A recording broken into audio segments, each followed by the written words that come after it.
La nostalgie n'aura jamais été aussi efficace pour un film. L'histoire d'amour se déroule dans les années 80 et 90, où nous suivons la romance de Jackie et Clotaire qui se rencontrent au lycée. Leur relation, malgré les obstacles de la vie, incarne le véritable amour.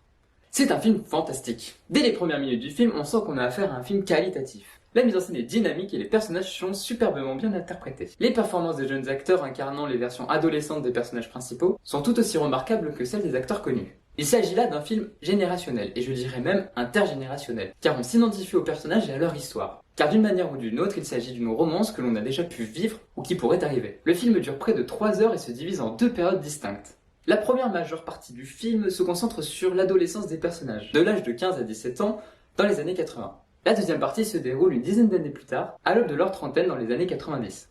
Le choix de situer la narration dans cette période implique une reconstitution soignée de cette époque. Même si je n'ai pas vécu dans ces années-là, les décors et les costumes sont pensés pour être avant tout cinématographiques. Et même si certains aspects ne sont pas forcément réalistes, ils apportent une dimension esthétique qui renforce la qualité visuelle du film. Les plans sont créatifs, colorés et plein de signification. La bande sonore est également en parfaite harmonie avec l'ambiance du film. Elle donne envie de remonter dans le temps pour aller danser au Macumba avec ses néons colorés et ses boules à facettes. Je ne peux que donc vous recommander d'aller voir L'amour ouf au cinéma. Est-ce que penser à toi, c'était m'inquiéter pour toi?